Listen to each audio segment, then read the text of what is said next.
Good morning students. आज मैं आप सबके सामने एक नए टॉपिक के साथ हाजिर हूं। ये जो टॉपिक है ये है एप्लीकेशंस ऑफ गॉस लॉ।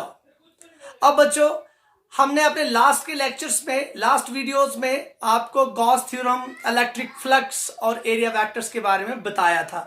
तो आज बच्चों मैं आपको ये बताने जाऊंगा कि गॉस लॉ को हम कैसे अप्लाई करते हैं और किस चीज को निकालने के लिए हम गॉस लॉ का प्रयोग करते हैं।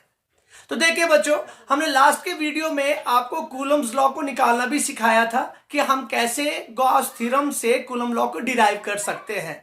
तो आज का टॉपिक स्टार्ट करते हैं। देखिए, सबसे बड़ी बात यह है कि गॉस थ्योरम से हम इलेक्ट्रिक फील्ड इंटेंसिटी को कैलकुलेट कर सकते हैं। अब बच्चों, इलेक्ट्रिक फील्ड इंटेंसिटी अगर हमें एक पॉइंट चार्ज से कैलकुलेट करना है तो उस वक्त हम कूलम्स फोर्स का प्रयोग करते हैं, कूलम्स लॉ का प्रयोग करते हैं। उसके बाद बात आई थी इलेक्ट्रिक डाइपोल की, तो हमने उसमें इलेक्ट्रिक डाइपोल के लिए भी कुछ एक्सप्रेशंस करवाए थे, एक्सियल लाइन करवाई थी, इक्वेटोरियल लाइन करवाई थी। लेकिन जब भी हमारे पास एक लाइन चार्ज डिस्ट्रीब्यूशन आता है, सरफेस चार्ज डिस्ट्रीब्यूशन आता है और वॉल्यूम चार्ज डिस्ट्रीब्यूशन आता है, तो वहां पर हम क्या कर सकते हैं, हम गॉस लॉ की मदद से भी इलेक्ट्रिक फील्ड इंटेंसिटी को कैलकुलेट कर सकते हैं। अब देखिए बच्चों, एक बहुत इंपॉर्टेंट चीज है, वो आपको जहन में रखना जरूरी है। हम गॉस लॉ का प्रयोग जो है कर सकते हैं, लेकिन हमें एक चीज समझनी है कि अगर हम इस लॉ को प्रयोग करेंगे तो हमारे पास कैलकुलेशंस करने के बाद हमें कुछ डिफिकल्टीज आ सकती हैं इसको सॉल्व करने में। लेकिन सबसे पहला जो इसका एप्लीकेशन है वो है, हम एक बहुत लंबी वायर ले लेंगे। अगर लंबी इन द सेंस हम बोल सकते हैं इनफाइनाइट वायर। अब उस इनफाइनाइट वायर के ऊपर हम बहुत सारा चार्ज, बहुत सारा, लेकिन कैसे डिस्ट्रीब्यूट होना चाहिए, यूनिफॉर्मली डिस्ट्रीब्यूट होना चाहिए, तो हम उसको उस वायर के ऊपर डिस्ट्रीब्यूट करवाएंगे। मैंने उसके लिए एक एग्जांपल लेके आया हूं। देखिए, सपोज ये एक हमारे पास वायर है बच्चों, और ये एक स्ट्रेट वायर है और एक बहुत लंबी वायर है, बहुत इनफाइनाइट लंबी वायर है, और इसके ऊपर यूनिफॉर्मली चार्ज को मैं डिस्ट्रीब्यूट करता हूं। मतलब एक चार्ज मेरा यहां पर होगा, दूसरा मेरा यहां पर होगा, तीसरा मेरा यहां पर होगा और चौथा यहां पर होगा।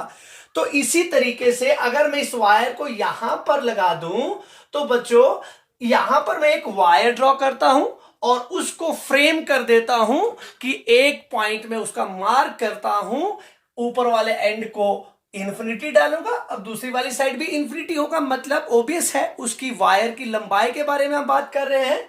तो देखिए, ये मैं यहां पर डाल रहा हूं, ये एक वायर डाल रहा हूं। ये कैसी वायर है? इनफाइनाइट स्ट्रेट, स्ट्रेट, लेकिन यहां पर कैसी? Long wire. अब देखिए बच्चों, इसका मतलब पहला जो हमारे पास गॉस लॉ का एप्लीकेशन आया तो वो कौन सा आया? वो एप्लीकेशन ये है। फर्स्ट एप्लीकेशन ये है कि हम लोग क्या कर सकते हैं, to find the electric field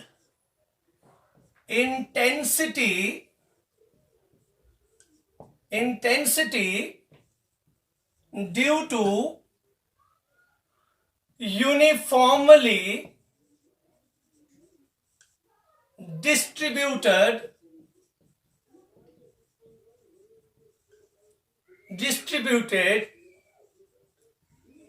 charge on a straight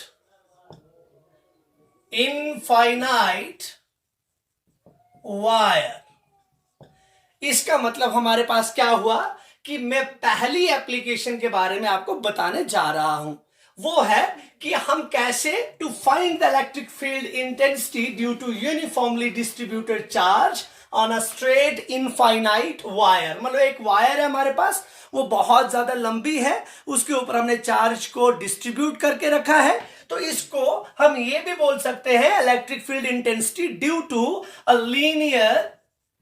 linear charge distribution.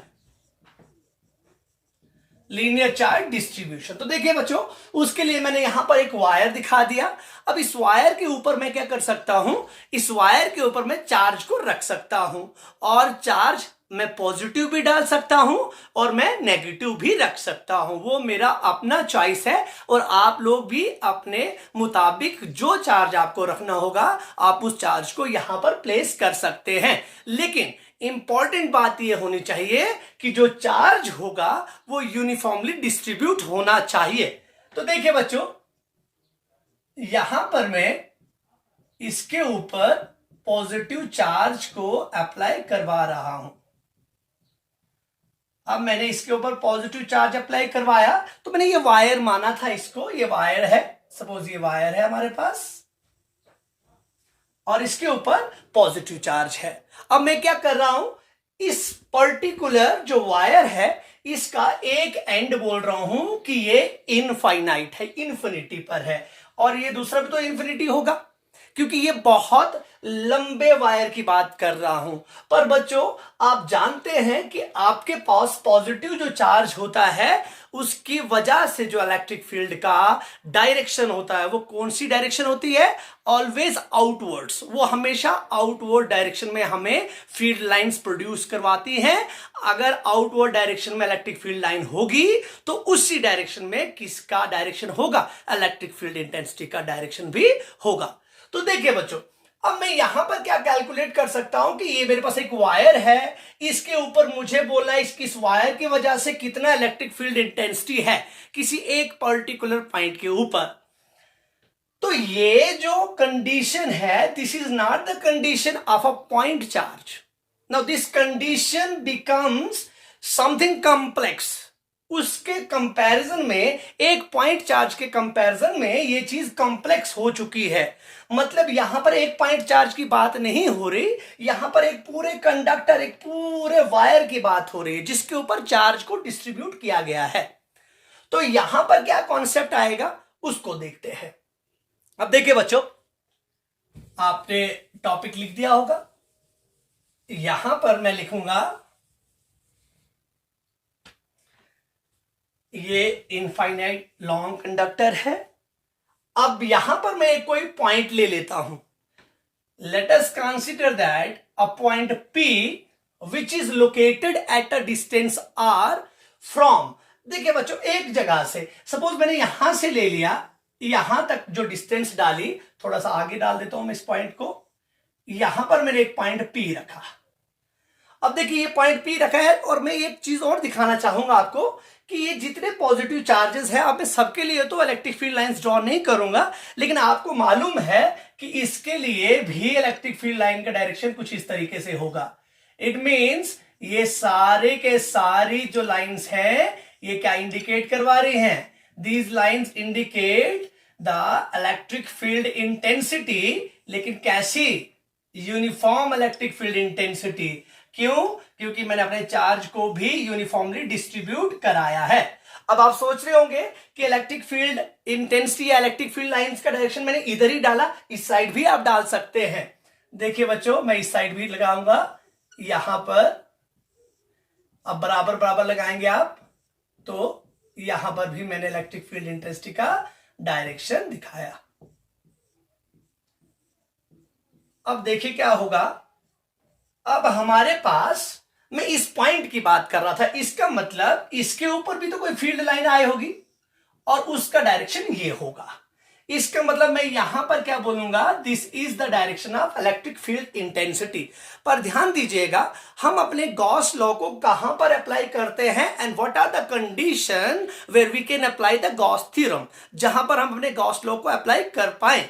तो वो सबसे पहली कंडीशन ये है कि हमारे पास एक गॉसियन सरफेस होना चाहिए ना। वो ये गॉसियन सरफेस क्या है, गॉसियन सरफेस, गॉसियन सरफेस। तो देखिए बच्चों, गॉसियन सरफेस, और दूसरी बात ये थी कि गॉस लॉ जो होता है वो क्लोज सरफेस के ऊपर अप्लाई होता है। तो हम क्या करेंगे, ये हमारे पास जो बोर्ड है वो 2 डायमेंशनल है, इसके ऊपर मैं दूसरी लाइंस को नहीं दिखा सकता। देखो बच्चों, यहां पर तो ऐसी वाली लाइन दिखा रहा हूं, इसका मतलब कोई लाइन ऐसे भी आ रही होगी, कोई लाइन ऐसे भी आ रही होगी, या कोई लाइन कहां पे जा रही होगी, बोर्ड के अंदर जा रही होगी, मतलब चारों डायरेक्शंस में। तो इसीलिए मैंने ये चीज आपके सामने रखी है कि सपोज मैं क्या करता हूं, यहां पर कोई चार्ज रखता हूं, ये पॉजिटिव चार्ज यहां पर है, तो यहां से लाइन इधर भी निकलेगी, इधर भी निकलेगी, इधर भी निकलेगी, इधर भी निकलेगी, हर डायरेक्शन में निकलेगी। तो इसलिए 2 डायमेंशनल और 3 डायमेंशनल को समझाने के लिए मैंने आपके पास एक 8 भी लाया है। देखिए अब क्या करूंगा, गॉसियन सरफेस क्या होनी चाहिए, गॉसियन सरफेस एक सिमेट्रिक चीज होनी चाहिए। अब मैंने कहा कि अगर ये मेरे पास एक कंडक्टर है, एक वायर है, तो यहां से निकालेगी अगर, तो मैं क्या कर सकता हूं, एक ऐसी सरफेस बना सकता हूं। तो एक ऐसी सरफेस बन सकती है, सिलेंड्रिकल सरफेस बन सकती है। देखिए बच्चों, सपोज मैं इसको ऐसे रख दूंगा, तो यहां पर मैं अब आपकी तरफ दिखाऊंगा इसको, ये देखिए चारों डायरेक्शंस में ये जो वायर है, यहां पे भी, यहां पे भी, यहां पे भी, तो अगर मैं इसको ऐसे रख दूंगा, इसका मतलब मैं जो गॉसियन सरफेस ड्रॉ करवाने वाला हूं, जो इमेजिनरी एक सरफेस, क्लोज सरफेस बनाने वाला हूं, 3D बनाने वाला हूं, वो कैसी होनी चाहिए, वो इसकी तरह होनी चाहिए। ये कैसी शक्ल है, ये कैसी शक्ल है, ये एक सिलेंड्रिकल शक्ल है। तो देखिए बच्चों, अगर ये सिलेंड्रिकल शक्ल है, तो अब मैं यहां पर क्या करूंगा, मैं यहां पर इस पॉइंट जो P था, इसके रेफरेंस में एक गॉसियन सरफेस ड्रॉ करूंगा जो सिमेट्रिक होनी चाहिए। तो कैसे बन सकती है बच्चों, वो सिमेट्रिक इस तरीके से बन सकती है। मैं यहां से क्या करूंगा, यहां से एक इमेजिनरी क्या बनाऊंगा, एक इमेजिनरी सिलेंडर बनाऊंगा। तो देखिए बच्चों, ये इस तरीके से मैंने एक इमेजिनरी सिलेंडर बना दिया है। तो इमेजिनरी दिखाने के लिए डॉटेड दिखा दूंगा, देखिए ये इमेजिनरी है, और मेरा पॉइंट P जो है वो यहां पर लोकेट कर रहा है। अब बच्चों, अगर ये सिलेंडर बन रहा है तो ये रियलिटी में नहीं है, लेकिन मैंने गॉसियन सरफेस ड्रॉ किया है। अब मेरे पास कितनी सरफेसेस बन रही है बच्चों, मेरे पास अब देखिए एक सरफेस तो ये बन रही है, ये पूरा जितना भी है ये वाला, और दूसरा सरफेस ये वाला बन रहा है, और तो तीसरा सरफेस ये होगा। अगर मैं इसको क्या कर देता, अगर लीड लगा देता, इसका ढक्कन लगा देता, तो तीसरा सरफेस ये होता। इसका मतलब मैं 3 सरफेसेस की बात कर रहा हूं। एक सरफेस मेरे पास ये है, दूसरा सरफेस मेरे पास ये है, और तीसरा सरफेस मेरे पास ये जो है, ये वाला पोर्शन जो है, ये पूरा कंप्लीट। इसका मतलब this is surface number 1, this is surface number 2, and this is surface number 3। तो अब आप सोच रहे होंगे मुझे 3 सरफेसेस को दिखाने की जरूरत क्यों पड़ी। तो बच्चों, ये 3 सरफेसेस दिखाने की जरूरत इसलिए पड़ी क्योंकि हमारे पास इन 3 सरफेसेस से हम फ्लक्स को कैलकुलेट कर सकते हैं। मतलब हमारा जो फ्लक्स होगा, इलेक्ट्रिक फ्लक्स होगा, वो ये सरफेस और ये तीसरी वाली सरफेस, इस पर ही डिपेंड करता है कि हमारे पास टोटल फ्लक्स कितना है, क्योंकि फ्लक्स ही गॉस लॉ की जड़ है। देखिए बच्चों, अब मैं क्या करूंगा, मैं ये देखूंगा कि अगर मुझे इस पॉइंट की बात करनी है यहां पर, तो बच्चों कोई पॉइंट यहां पर है, तो इसका एरिया वेक्टर कैसा होगा, इसका एरिया वेक्टर बच्चों कुछ इस तरीके से होगा, इसी डायरेक्शन में होगा, ds वेक्टर। और यहां पर जो ये फर्स्ट वाली सरफेस है, यहां पर देखिए फील्ड तो इस तरीके से है, और यहां पर एक छोटा सा क्या कर दूं, छोटा सा एरिया वेक्टर ले लूं, तो वहां पर हमारे पास एरिया की डायरेक्शन ऊपर वाली डायरेक्शन में होगी, क्योंकि हम जानते हैं एरिया वेक्टर परपेंडिकुलर होता है। देखिए इस पॉइंट की एरिया वेक्टर ये आएगा, और डायरेक्शन भी वही है इलेक्ट्रिक फील्ड की। इस पॉइंट का एरिया वेक्टर इस तरीके से आएगा आउटवर्ड डायरेक्शन, और इलेक्ट्रिक फील्ड की डायरेक्शन आगे है। तो इसका मतलब यहां पर अगर देखा जाए तो यहां पर ds वेक्टर यहां आएगा, और इलेक्ट्रिक फील्ड इंटेंसिटी के बीच में एंगल 90 डिग्री, और यहां पर भी एंगल 90 डिग्री, और यहां पर एंगल कितना आ गया, यहां पर थीटा इक्वल्स टू 90, यहां पर भी थीटा इक्वल्स टू 90, और यहां पर थीटा इक्वल्स टू 0 डिग्री। इसका मतलब हमारे पास ये जो डायग्राम थी ये आपको समझनी थी, और ये डायग्राम अगर आप तक पहुंच गई हो तो मैं इस चीज को आगे फॉरवर्ड करता हूं, क्योंकि हमें एक क्लोज्ड सरफेस की जरूरत होनी पड़ती है, जरूरी चाहिए हमें। अगर हमारे पास क्लोज सरफेस नहीं है, इमेजिनरी सही, लेकिन उसके बगैर हम जो है गॉस लॉ को अप्लाई कर नहीं सकते। इसका मतलब लाइन चार्ज डिस्ट्रीब्यूशन जब भी होगा तो हमारे पास गॉसियन सरफेस कैसी होगी? गॉसियन सरफेस हमारे पास होगी सिलिंड्रिकल। कैसी होगी? सिलिंड्रिकल। तो देखिए बच्चों, अब मैं क्या करता हूं, मैं सपोज क्या करता हूं कि ये इनफाइनाइट वायर की बात की है, बहुत लंबी वायर की बात की है, लेकिन मैंने क्या किया है कि ये वाला चार्ज तो नहीं है ना बीच में, मतलब एनक्लोज वाला चार्ज काम करता है। ये वाला चार्ज ऊपर चला गया, ये वाला चार्ज भी नहीं है। मतलब चार्ज कौन से चार्ज का काम है? जो इस गॉसियन सरफेस के अंदर है। इसका मतलब सपोज मैं क्या करता हूं, मैं इस सिलेंडर की लेंथ रख देता हूं एल, बाहर से लिख देता हूं। ये सिलेंडर की जो लेंथ है, जिसको मैं हाइट कहता हूं, वो एल के बराबर है। तो देखिए अब हम कैसे कैलकुलेट कर सकते हैं। हमें अप्लाई क्या करना पड़ेगा? हमें अप्लाई करना पड़ेगा गॉसेस लॉ को, और उसकी बेसिस पर हम इलेक्ट्रिक फील्ड इंटेंसिटी को कैलकुलेट कर सकते हैं। तो हम थोड़ा सा अपने लास्ट की जो लेक्चर है उसको मद्देनजर रखते हुए देखेंगे कि गॉस लॉ क्या था। देखिए बच्चों, गॉस लॉ था हमारे पास कि हम इलेक्ट्रिक फ्लक्स जो है, फाई जो है, उसको कैलकुलेट कर सकते थे। और ये फाई किसके बराबर था? क्लोज्ड इंटीग्रल किसका? Electric field intensity E dot D S, इसको बोल सकते हैं। और ये किसके बराबर होता था? ये होता था Q अपॉन एप्सिलॉन नॉट। अब बच्चों ये Q चार्ज है, ये फाई है, ये फ्लक्स है, फाई नेट भी जिसको कह सकते हैं। अब इसको देखते हैं ये किसके बराबर होगा।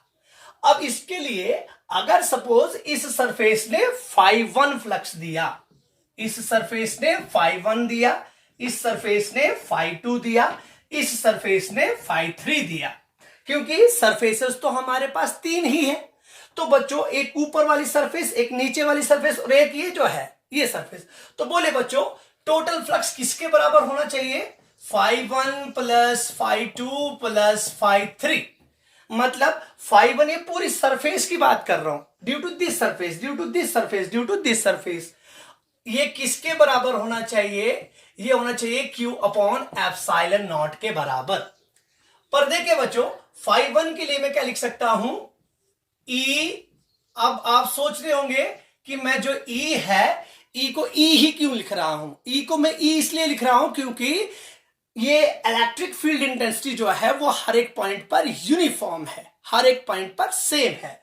अब देखिए डॉट प्रोडक्ट को क्या करते हैं, डॉट प्रोडक्ट अगर हम तोड़ेंगे तो हमें क्या करना पड़ेगा? उसके मैग्नीट्यूड्स का प्रोडक्ट और उसके बीच के एंगल को डालना पड़ेगा। तो मैं अब वेक्टर को हटा रहा हूं, तो यहां पे लिखूंगा ई डी एस कॉस, बोले बच्चों सरफेस 1, मैं सरफेस 1 की बात कर रहा हूं, सरफेस 1 पे एंगल कितना है? 90। यहां पर लिखूंगा कॉस 90 प्लस यहां पर लिख रहा हूं दोबारा से ई डी एस कॉस 90। अब आप सोच रहे होंगे यहां पर भी cos 90 है, हर एक पॉइंट पर cos 90 प्लस तीसरा सरफेस कौन सा है? ई डी एस कॉस, देखिए बच्चों थर्ड के लिए 0 आएगा, चाहे यहां की बात करूं चाहे यहां की बात करूं, लेकिन मैंने इसको डिस्टेंस r पर रखा है, ध्यान दीजिएगा। यहां पर आ जाए cos 0 इज इक्वल्स टू, ये किसके बराबर होना चाहिए बच्चों? This should be equals to Q upon epsilon naught. अब बोले बच्चों cos 90 किसके बराबर होता है? cos 90 0 होता है। और बच्चों यहां पर एक ऊपर वाली सरफेस और ये एक नीचे वाली सरफेस, इस पे भी 90 है, इस पे भी 90 है। तो बच्चों कंफ्यूज मत होइएगा कि मैंने यहां पर ds लिया है, क्योंकि देखिए इस सरफेस की अगर बात करें तो ये पूरे के पूरे हर एक पॉइंट पर 90 90 बनाएगा। इसका मतलब यहां से कोई भी कंट्रीब्यूशन ऑफ फ्लक्स नहीं होगा, कोई भी लाइन यहां से पास नहीं कर सकती। क्यों नहीं कर सकती? क्योंकि थीटा उनके बीच में कितना है? 90 है। जब भी एरिया वेक्टर और इलेक्ट्रिक फील्ड इंटेंसिटी के बीच में एंगल 90 होता है, उस वक्त इलेक्ट्रिक फ्लक्स किसके बराबर होता है? 0, बिकॉज cos 90 इक्वल्स टू 0। तो देखिए बच्चों, अब ई डी एस cos 90 ये 0 है, तो इसको मैं लिख सकता हूं 0 प्लस इसको मैं लिख सकता हूं 0। मतलब ऊपर वाली और नीचे वाली जो आपके पास सरफेसेस है वो कंट्रीब्यूट नहीं कर रही हैं। प्लस अब कौन सी बची आपके पास? थर्ड वाली। तो देखिए बच्चों क्लोज इंटीग्रल यहां पर ई डी एस लिखूंगा मैं cos 0 equals to 1 and it is equals to Q upon epsilon naught. अब देखिए बच्चों, हमारे पास यही चीज बची है, तो अब मैं क्या करने वाला हूं, अब मैं इसको और फर्दर एक्सप्लेन करूंगा, क्योंकि यहां पर जो है आपके पास आएगा closed integral E D S equals to Q upon epsilon naught. अब बोलिए यहां पर Q कितना है बच्चों? जब आपके पास पॉइंट चार्ज नहीं होता, जब आपके पास लीनियर चार्ज डिस्ट्रीब्यूशन होता है, तो उस वक्त आप क्या करते हैं, आप पर चार्ज पर यूनिट लेंथ को निकालने की कोशिश करते हैं कि हमारे पास ऐसा कंडीशन आता है कि 1 सेंटीमीटर लेंथ पे अगर हमारे पास कितना चार्ज है, 2 कूलम चार्ज है, तो 2 सेंटीमीटर लेंथ पर कितना होना चाहिए, 4 कूलम चार्ज, 3 पर कितना होना चाहिए, 6 कूलम चार्ज। तो इसका मतलब वहां पर हम मैथमेटिकल वे में यूनिटरी मैथमेटिक्स लगाते हैं, यूनिटरी मेथड लगाते हैं कि पर्टिकुलर एक यूनिट के लिए कितना चार्ज है, तो वहां पर हम बोलते हैं चार्ज पर यूनिट लेंथ। उसका दूसरा नाम मैंने लास्ट के लेक्चर्स में बोल दिया है, दूसरा नाम होता है linear charge density which is represented by lambda. तो देखिए यहां पर पहली बात तो इस Q पे है, एप्सिलॉन नॉट को तो कोई छेड़ नहीं सकता, Q को हम निकाल सकते हैं। और यहां पर E तो मैंने यूनिफॉर्म बोला है, अगर यूनिफॉर्म है तो यूनिफॉर्म का मतलब क्या है, कांस्टेंट, तो उसके ऊपर इंटीग्रेशन अप्लाई होने वाला नहीं है, इसी को तो निकालना चाहते हैं हम। तो मैं E को बाहर निकालता हूं और यहां पर कहता हूं ds, और यहां पर क्या करता हूं Q अपॉन एप्सिलॉन नॉट। बोलिए बच्चों, क्या मैंने गॉस लॉ का प्रयोग किया? यस ऑफ कोर्स किया, उसी की बेसिस पर अब E निकलने वाला है। देखिए अब ds क्या है, ds भी छोटा सा एरिया। अब जो इस ये वाला तो पहले से ही नेग्लेक्ट हो गया है, ये ds कौन से वाले, थर्ड सरफेस की बात हो रही है। तो बच्चों आपने अपने 9th स्टैंडर्ड में पढ़ा है सरफेस एरियाज एंड वॉल्यूम्स में, तो यहां वाला जब ये ऊपर वाली सरफेस, जब ये वाली सरफेस भी डिलीट हो जाए, ये वाली सरफेस भी डिलीट हो जाए और सिर्फ ये वाली सरफेस बचे, ये कौन सी सरफेस है, कर्व्ड सरफेस है, इसका मतलब छोटा सा कर्व एरिया ये वाला। तो पूरा कर्व्ड सरफेस एरिया क्या होता है, सिलेंडर का। The formula for calculating the curved surface area of a cylinder is 2 pi r h. 2 pi r means circumference और h means length of the cylinder or height of the cylinder. तो यहां पर h के बदले मैंने क्या लिखा हुआ है, L लिखा हुआ है, that is the length of the cylinder. अब मैं यहां पर लिखने वाला हूं E multiplied by total surface area नहीं डालूंगा, कौन सा डालूंगा, कर्व्ड सरफेस एरिया, क्योंकि ऊपर वाली सरफेस और नीचे वाली सरफेस डिलीट हो चुके हैं, सिर्फ कर्व वाली सरफेस पार्टिसिपेट करेगी। किस चीज के लिए पार्टिसिपेट करेगी, फ्लक्स के लिए पार्टिसिपेट करेगी। तो यहां पर मैं लिखूंगा twice pi R instead of H, यहां पर मैंने लेंथ ली है L, ये डालूंगा, is equals to Q upon epsilon naught. यहां तक आपको समझ आ गया होगा। अब देखिए बच्चों, मुझे E निकालना है, E मेरे पास आ जाएगा Q अपॉन ये 2 पाई आर एल, उस साइड लेके जाऊंगा, और एप्सिलॉन नॉट। अब बोलिए बच्चों, अब ये Q निकालना चाहता हूं मैं, ये Q क्या चीज है, Q को कैलकुलेट करना चाहता हूं। अब बच्चों यहां पर Q जो है, अब मुझे मालूम नहीं कि मैंने कितना चार्ज इसके अंदर आया है, सिर्फ मैं ये जानता हूं कि ये यूनिफॉर्मली चार्ज डिस्ट्रीब्यूशन है और उसके अंदर भी कौन सा है, लीनियर चार्ज डिस्ट्रीब्यूशन है। तो उस कॉन्सेप्ट को लीजिए। लैम्डा किसके बराबर होता है बच्चों, लैम्डा होता है, इसको मैं मिटा रहा हूं, यहां पर मैं बोलता हूं since this is linear charge distribution, अगर ये लीनियर चार्ज डिस्ट्रीब्यूशन है then charge per unit length is lambda. वो क्या हो जाएगा, वो लैम्डा हो जाएगा। अब मैं उसको लैम्डा लिखूंगा, तो लैम्डा किसके बराबर हो जाएगा बच्चों, lambda is equals to lambda हो जाएगा चार्ज पर यूनिट लेंथ। इसका मतलब मैं Q अपॉन L के लिए क्या लिख सकता हूं, Q अपॉन L के लिए मैं लिख सकता हूं लैम्डा। तो देखिए बच्चों, यहां पर अब मैं क्या कर सकता हूं, देखिए यहां पर मैं इस क्यू के लिए लैम्डा एल भी लिख सकता था सीधे, वो एल और एल दोबारा से क्या हो जाएंगे, कैंसल आउट हो जाएंगे। इसमें से चार्ज को निकालने की कोशिश करूंगा, Q equals to lambda L, putting this value in this, तो क्या हाँ ये आ जाएगा आपके पास E इक्वल्स टू क्यू की जगह पे आप लिखेंगे बच्चों lambda L divided by twice pi R L epsilon naught. अब देखिए बच्चों, ये एल और ये एल क्या हो जाएगा, कैंसल आउट हो जाएगा। आपके पास फॉर्मूला बचेगा, फॉर्मूला बिकम्स, फॉर्मूला आ जाएगा आपके पास E equals to lambda upon twice pi epsilon naught r.